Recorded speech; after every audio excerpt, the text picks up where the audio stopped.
السلام علیکم ورحمۃ اللہ وبرکاتہ۔ ناظرین گرامی، آپ دیکھ رہے ہیں YouTube channel ever green knowledge اور میں ہوں ڈاکٹر عابد نواز۔ ناظرین، امید ہے کہ آپ ہمارے اس چینل کو سبسکرائب کر چکے ہوں گے، اور اگر ابھی تک آپ نے ہمارے اس چینل کو سبسکرائب نہیں کیا تو ہماری یہ ویڈیو دیکھنے سے پہلے آپ ہمارے اس چینل کو سبسکرائب کر لیجئے گا تاکہ آپ کو ہماری آئندہ آنے والی تمام ویڈیوز ملتی رہیں۔ ناظرین محترم، ہمارا موضوع ہے اردو محاورات، اور اردو محاورات کی چند مثالیں ہم آپ کے سامنے پیش کر رہے ہیں۔ تو آج اسی سلسلے کی اگلی کڑی ہے۔ تو آج کا پہلا محاورہ ہے عقل پر پردہ پڑنا۔ عقل پر پردہ پڑنا۔ جی ناظرین، تو اس محاورے کا کیا معنی ہوتا ہے؟ کسی کو اگر یاد ہے تو ذہن پر زور دیجیے۔ عقل پر پردہ پڑنا۔ جی ناظرین، آسان محاورہ ہے، بہت مشہور بھی ہے۔ اس کا معنی ہوتا ہے بے وقوف ہونا۔ بے وقوف ہونا۔ اور اس محاورے کو اکبر الہ آبادی نے اپنے ایک شعر میں بڑے خوبصورت انداز میں باندھا ہے۔ لکھتے ہیں کہ بے پردہ نظر آئیں جو کل چند بیویاں، بے پردہ نظر آئیں جو کل چند بیویاں، اکبر زمیں میں غیرت قومی سے گڑ گیا۔ پوچھا جو میں نے آپ کا پردہ وہ کیا ہوا، پوچھا جو میں نے آپ کا پردہ وہ کیا ہوا، کہنے لگیں کہ عقل پہ مردوں کی پڑ گیا۔ کہنے لگیں کہ عقل پہ مردوں کی پڑ گیا۔ تو ناظرین، یہ بہت ہی خوبصورت انداز میں اکبر الہ آبادی نے اس محاورے کو اپنے شعر میں بیان کیا ہے۔ اس کے بعد ہے جی قافیہ تنگ کرنا۔ قافیہ تنگ کرنا۔ جی، اس محاورے کا کیا معنی ہے؟ یہ تھوڑا مشکل محاورہ ہے۔ عام طور پر بچے جو ہیں، چھوٹے بچے، وہ اپنی ماؤں کا قافیہ تنگ کیے رکھتے ہیں۔ تو اس سے تھوڑا آپ کو اشارہ تو مل گیا ہوگا کہ اس محاورے کا کیا معنی ہے، قافیہ تنگ کرنا۔ جی ناظرین، اس کا معنی ہوتا ہے پریشان کرنا۔ پریشان کرنا۔ قارورہ ملنا۔ قارورہ ملنا۔ جی ناظرین، یہ محاورہ تھوڑا مشکل ہے، قارورہ ملنا۔ تو دیکھتے ہیں کتنے سامعین ہمارے جو ہیں وہ اس کو بیان کر پاتے ہیں۔ قارورہ، چلیے ہم اس کا تھوڑا ہنٹ دے دیتے ہیں، اشارہ۔ قارورہ کا لفظی معنی ہوتا ہے پیشاب۔ قارورہ یعنی یورین۔ قارورہ ملنا۔ جی، اس کا معنی ہوتا ہے ہم خیال ہونا۔ ہاں جی، ہم خیال ہونا، یعنی ایک جیسے خیالات رکھنے والے دو لوگ جو ہیں ان کے بارے میں یہ محاورہ بولا جاتا ہے کہ ان کا قارورہ ملتا ہے۔ کلنک کا ٹیکا لگنا۔ جی، یہ تو بہت ہی زبان زد عام ہے، بہت مشہور محاورہ ہے، سب کو معلوم ہوگا۔ جی، اس کا معنی ہوتا ہے بدنامی ہونا۔ بدنامی ہونا۔ کان پر جوں نہ رینگنا۔ یہ بھی آسان محاورہ ہے، بہت مشہور بھی ہے۔ جی، کیا معنی ہوتا ہے؟ اکثر طلباء کے کان پر جوں نہیں رینگتی۔ اساتذہ چاہے جیسے مرضی ان سے کوشش کرتے رہیں ان کو بیان کرنے کی، بتانے کی، سبق سکھانے کی، تو ان کے کان پر جوں نہیں رینگتی۔ جی، مطلب کیا ہے؟ کوئی اثر نہ ہونا۔ کوئی اثر نہ ہونا۔ جی، اگلا محاورہ ہے کتے کی موت مرنا۔ کتے کی موت مرنا۔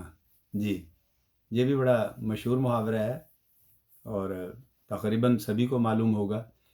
جی، ذلت کی موت مرنا، بہت بری موت مرنا۔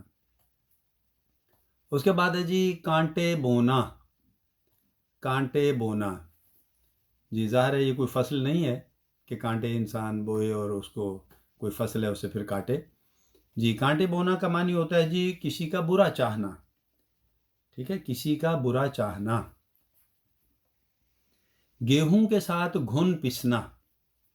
گیہوں کے ساتھ گھن پسنا، یہ محاورہ بہت مشہور ہے۔ جی، اس کا معنی ہوتا ہے جی مجرم کے ساتھ کسی بے گناہ کا پکڑا جانا۔ مجرم کے ساتھ ساتھ کسی بے گناہ کا پکڑا جانا، یہ ہے گیہوں کے ساتھ گھن پسنا۔ لکیر کا فقیر ہونا۔ لکیر کا فقیر ہونا، جی اس کا معنی ہوتا ہے پرانی بات پر قائم رہنا، یعنی پرانے رسم و رواج، پرانے چیزیں انہی پر قائم رہنا اور کسی نئی چیز کی طرف نہ بڑھنا، جدت کو نہ دیکھنا، جدید چیزوں کو نہ دیکھنا، اسے کہتے ہیں لکیر کا فقیر ہونا۔ اور اس کو غالب نے اپنے ایک شعر میں بیان کیا ہے، ان لفظوں کے ساتھ تو نہیں ہے، لفظ کوئی اور ہے لیکن معنی یہی ہے۔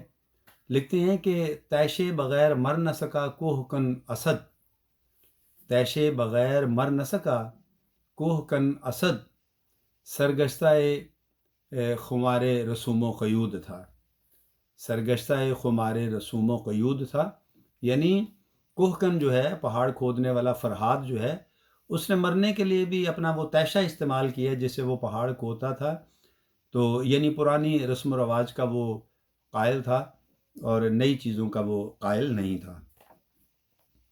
لوہا ماننا، لوہا ماننا، جی لوہا ماننا آسان محاورہ ہے، یعنی ہار تسلیم کر لینا، اپنی شکست تسلیم کر لینا۔ منہ بھر دینا، منہ بھر دینا، جی یہ محاورہ شاید کم ہی سنا ہوگا سامعین نے۔ منہ بھر دینا کا مطلب ہوتا ہے جی رشوت دینا، کسی کو رشوت دینا، اس کا رشوت سے منہ بھر دینا۔ نام کا سکہ جاری ہونا، نام کا سکہ جاری ہونا یہ بھی مشہور محاورہ ہے۔ جی ناظرین کیا معنی ہے اس کا؟ اس کا معنی ہوتا ہے جی سب پر روب طاری ہونا یا سب پر روب چھا جانا، کسی کا ڈر چھا جانا، خوف چھا جانا۔ نشہ ہرن ہونا یا نشہ ہرن ہونا، دونوں طرح ہی پڑھا جاتا ہے۔ نشہ ہرن ہونا یا ہرن ہونا، جی کیا معنی ہے اس کا؟ اس کا معنی ہے ہوش میں آ جانا، یعنی غفلت جاتی رہے، غفلت ختم ہو جائے اور انسان کو عقل آ جائے، سمجھ آ جائے، ہوش میں آ جائے۔ ناک پر مکھی نہ بیٹھنے دینا، جی یہ اگلا محاورہ، ناک پر مکھی نہ بیٹھنے دینا، جی اس سے مراد ہے کسی کے روب میں نہ آنا، کسی سے متاثر نہ ہونا، ٹھیک ہے، کسی سے خوف زدہ نہ ہونا۔ نیا شگوفہ چھوڑنا، جی ناظرین نیا شگوفہ چھوڑنا، کچھ لوگوں کو بڑی عادت ہوتی ہے نئے نئے شگوفے چھوڑنے کی، جی نیا شگوفہ چھوڑنا۔ شگوفہ کا لفظی معنی تو ہوتا ہے کلی، ٹھیک ہے، کلی کھلنا، پھول کھلنا ہے، تو نیا شگوفہ یعنی نئی کلی کھلنا، تو جی یہ ہے جی عجیب بات کرنا، کوئی نئی انوکھی بات کر دینا جس سے لوگوں میں ایک تجسس، ایک اضطراب، لوگوں میں ایک بے چینی، ٹھیک ہے، تو یہ یعنی دوسرے لفظوں میں یہ کیا کہتے ہیں، افواہ کے معنوں میں آئے گا، نئی نئی افواہیں پھیلا دینا، نئی نئی باتیں کر دینا، لوگوں میں ایک نیا کوئی جو ہے نا وہ عجیب بات کر دینا۔ وارے نیارے ہونا، وارے نیارے ہونا یہ تو بہت آسان ہے، بہت سے لوگ دوستوں کو معلوم ہوگا۔ وارے نیارے ہونا مطلب خوب مالدار ہونا یا خوب فائدہ اٹھانا کسی چیز کا بہت فائدہ مل جائے تو اس وقت بولتے ہیں۔ وبال جان ہونا، جی وبال جان ہونا یہ بھی مشہور محاورہ ہے، آسان بھی ہے۔ وبال کا معنی ہوتا ہے مصیبت، مشکل، تو یعنی مراد ہے تکلیف دہ ہونا، ٹھیک ہے، تکلیف دہ ہونا۔ ہو کا عالم ہونا، ہو کا عالم ہونا، جی اس کا کیا معنی ہے ہو کا عالم ہونا؟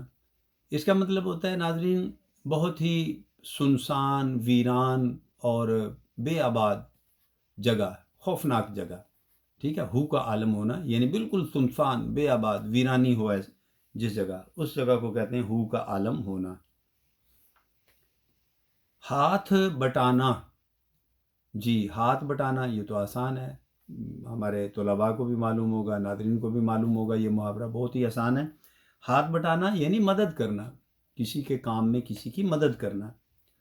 یاد اللہ ہونا، یاد اللہ ہونا یہ تھوڑا سا مشکل محاورہ ہے، شاید کچھ سامعین کو نہ یہ معلوم ہو۔ یاد اللہ ہونا، جی اس کا معنی ہوتا ہے ناظرین جان پہچان ہونا، تعارف ہونا، واقفیت ہونا، شناسائی ہونا، آگاہی ہونا، کسی کو پہچاننا، جاننا۔ تو ناظرین، آج کے لیے اتنے ہی محاورات۔ امید ہے کہ آج کے محاورات سے بھی ہم سب کو کچھ نہ کچھ سیکھنے کو ملا ہوگا، اور ہم امید کرتے ہیں کہ آپ ہمارے اس چینل کو لائک، سبسکرائب اور شیئر بھی کریں گے، اور ہماری ویڈیوز پر اپنی قیمتی رائے سے بھی آگاہ کریں گے۔ تو ناظرین، اس کے ساتھ ہی ہم اجازت چاہتے ہیں۔ اگر حیات و صحت نے مہلت دی تو آئندہ ویڈیو کے ساتھ بہت جلد آپ کی خدمت میں پھر حاضر ہونے کی کوشش کروں گا۔ تب تک اپنا اور اپنے پیاروں کا بہت خیال رکھیے گا۔ اللہ ہم سب سے راضی ہو۔ فی امان اللہ۔